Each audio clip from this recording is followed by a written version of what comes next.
বন্ধুরা, আশা করি তোমরা সবাই ভালো আছো। তোমার চ্যানেলে তোমাদের সবাইকে স্বাগতম। তো স্বাভাবিকভাবেই আমরা বাংলা পরীক্ষা দিয়ে আসলাম এবং তোমরা দেখেছো যে প্রশ্ন তোমাদের দিয়েছি তার মধ্যে তোমরা সমস্ত কিছু হুবহু কমন পেয়েছো।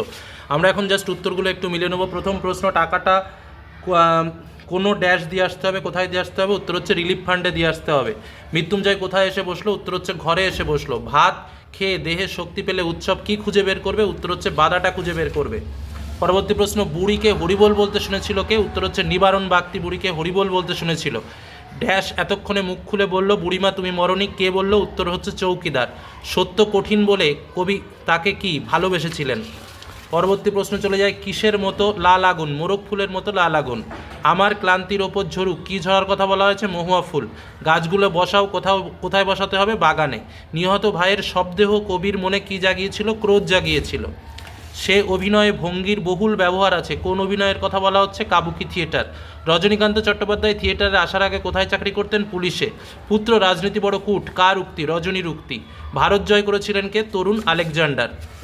বলি কান্ধারি তিনবার কাকে ফিরিয়ে দিয়েছিলেন? মর্দানাকে। বাংলা গানের সঞ্চারী প্রবর্তন কার অমর কীর্তি? রবীন্দ্রনাথ ঠাকুরের। সহজপাঠ প্রবন্ধের অলঙ্করণ করেছিলেন কে? নন্দলাল বসু। বাঞ্ছারামের বাগান চলচ্চিত্রটির নির্মাতাকে? তপন সিংহ। ইনস্টিটিউট অফ নিউক্লিয়ার ফিজিক্স গড়ে ওঠে যার প্রচেষ্টায়? তিনি কে? মেঘনাথ সাহা। মোহনবাগান ক্লাব গঠিত হয় কত সালে? 1889 সালে। তুলনামূলক ভাষাবিজ্ঞানের সূত্রপাত করেছিলেন কে? Sir William Jones. অন্ন শব্দটির আদি অর্থ কী ছিল? খাদ্য। তারপরে দেখো এসে কিউ প্রশ্ন, মৃত্যুঞ্জয় অফিস যায় না কেন? অফিসে না যাওয়ার কারণ কি? কারণ অনাহারী ফুটপাতবাসীদের কথা চিন্তা করে। তার সেই আর একটু লিখতে পারো বর্ণনা করে, মূল কথাটা কিন্তু এটা লাগবে।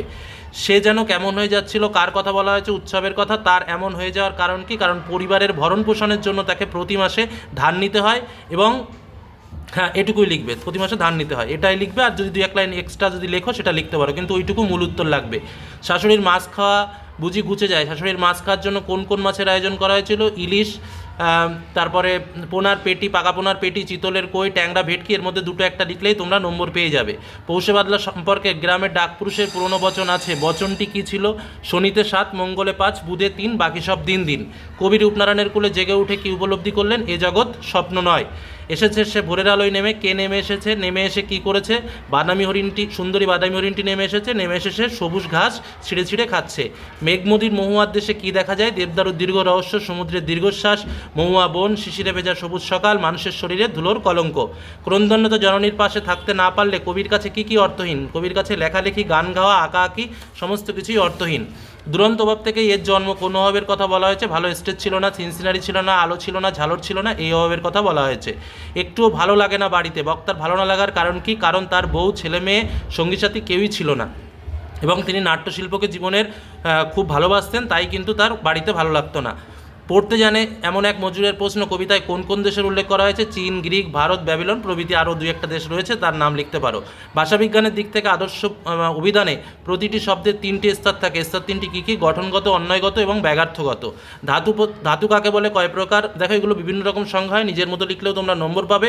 তবে ধাতু বা শব্দের পরে যে সকল বর্ণ বা বর্ণসমষ্টি যুক্ত হয়ে নতুন শব্দ গঠন করে তাকে প্রত্যয় বলে। এটি 2 প্রকার মূলত, কৃৎ প্রত্যয় আর তদ্ধিত প্রত্যয়। ন্যূনতম শব্দজোড় বলতে কী বোঝো? ন্যূনতম ধ্বনির পার্থক্য বিশিষ্ট একজোড়া শব্দকে ন্যূনতম শব্দজোড় বলা হয়। ব্রড কোশ্চেনগুলো দেখো, তোমরা সবাই জানো। মৃত্যুঞ্জয়ের বাড়ির অবস্থা শোচনীয়, খুব সহজ প্রশ্ন। কার লেখা? কোন গল্প থেকে নেওয়া হয়েছে? বাড়ির অবস্থা কেন শোচনীয়? কীরকম উগ্র চাহনি ভারতবর্ষ থেকে এসেছে? কার সম্পর্কে এই চাহনিকে উগ্র বলা হয়েছে কেন? সে কখনো করে না বঞ্চনা, কে বঞ্চনা করে না? কবি এই উপলব্ধিতে কেন পৌঁছেছেন? এই ভোরের জন্য অপেক্ষা করছিল, কোন ভোরের জন্য কে অপেক্ষা করছিল? তার পরিণতি কী হয়েছিল? আর একবার এই মারাঠি তামাশায় দেখেছিলাম, বক্তা মারাঠি তামাশার কথা উল্লেখ করেছেন কেন? তিনি মারাঠি তামাশায় কী দেখেছিলেন? আমি রোজ লুকিয়ে গ্রিন রুমে ঘুমোই চাটুর্যমশাই কোন নাটকের উক্তি? পাতায় পাতায় জয়, জয়োৎসবের ভোগ বানাতো কারা? খুব ইম্পর্টেন্ট। পাঞ্জা সাহেবে পৌঁছে এক আশ্চর্য ঘটনার কথা জানতে পারি।